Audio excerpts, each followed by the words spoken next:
siapa tuh? Si Indonesia, Pak? Sudah lama nggak jumpa sama si Indonesia. Kemarin aku itu. Oh, Indonesia. Lemdo. Kesini. Ngapain di situ?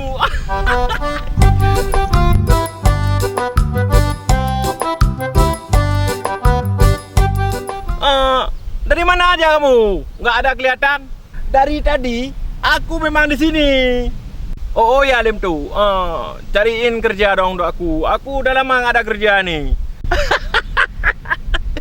Kamu mau cari kerja? Oke. Ada kerja nih, security. Mau? Apa? Terasi? Bukan terasi. Kau bodoh kali. Security di suatu perusahaan itu. Kan ada di PT itu. Oh, security. Aku pikir terasi tadi. Itu sesekali hidung kamu dibersihin supaya tidak bengkak, supaya tidak pekat. Aduh, kok jadi bolot kayak gini?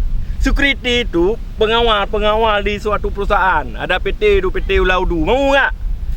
Kalau mau, kamu harus latihan sama aku. Latihan? Latihan apa lagi? Latihan sikat gigi buaya. Mau?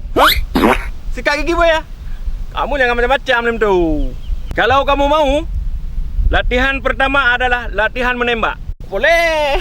Boleh. Itu aja. Mana senjata? Mana? Ini senjatanya. Ambil. Oke. Oke. Untuk yang pertama, coba tembak ke arah kanan. Tembak ke kanan. Bagus. Untuk yang kedua, tembak ke arah kiri. Tembak ke kiri.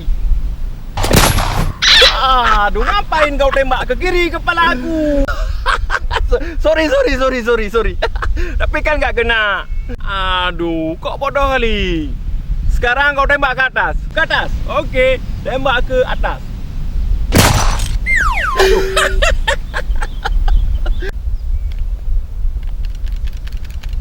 Aduh, Demto udah rusak nih.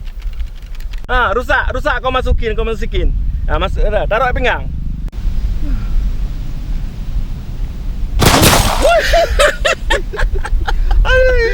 Hampir mati kau.